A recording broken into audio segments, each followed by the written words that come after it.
Fact news में आपका स्वागत है।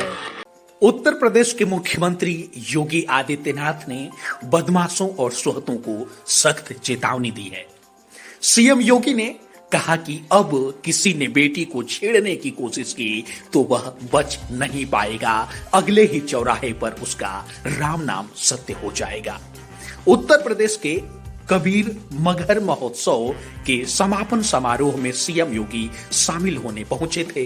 यहां उन्होंने 600 जोड़े के विवाह आशीर्वाद समारोह में शिरकत किया उन्होंने और सीएम योगी ने यहां 360 करोड़ की 114 परियोजनाओं का लोकार्पण और शिलान्यास भी किया। इस दौरान उन्होंने लोगों को संबोधित करते हुए यह बात कही कि प्रदेश में कानून व्यवस्था पूरी तरह से मुस्तैद है, मजबूत है और अब बदमाशों और सोहदों की खैर नहीं है। अगर उन्होंने कभी किसी बेटी को छेड़ने की कोशिश की तो उनका बचना मुश्किल है, अगले ही चौराहे पर उनका राम नाम सत्य कर दिया जाएगा। सीएम योगी के इस बयान की खूब चर्चा हो रही है और लोग सराहना कर रहे हैं।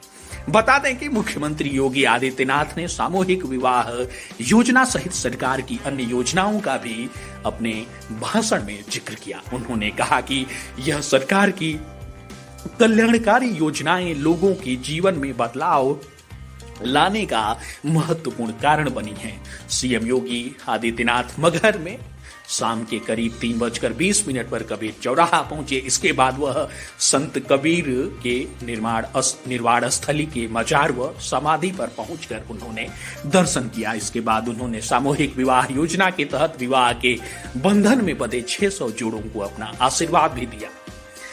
मुख्यमंत्री योगी आदित्यनाथ ने अपने संबोधन में कहा कि कबीर के बगैर मगहर सचमुच नरक हुआ करता था।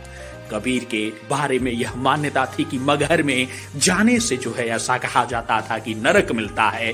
यहाँ की जमीन नमकीन थी और पानी खारा हुआ करता था, मगर कबीर के चमत्कार ने इसे स्वर्णमयी बना दिया। आज संत कबीर के चमत्कार से पूरा जिला जो है वो चमत्कृत हो उठा है, इसलिए कबीर महोत्सव इस जनपद की पहचान बन चुकी है। मुख्यमंत्री योगी आदित्यनाथ ने संत कबीर नगर जिले के विकास की बात करते हुए कहा कि मगहर के विकास के साथ साथ बखीरा झील को इको टूरिज्म के रूप में डेवलप किया जा रहा है। साथ ही बखीरा झील को पश्चिम बिहार और मछुआरों के लिए मछली पालन की खातिर भी उसे तैयार करने की योजना है। इसके साथ ही बाबा तामेश्वर नाथ धाम भी जिले में महत्वपूर्ण स्थान रखता है और बाबा तामेश्वर नाथ धाम को पर्यटन स्थल के रूप में जो है वो विकसित करने का प्रयास जारी है। इससे जाहिर तौर पर लोगों का जो है जिले में पर्यटन का सिलसिला जो है वो बढ़ेगा। इससे राज्य को राजस्व लाभ होगा और जिले की भी खूब प्रगति होगी।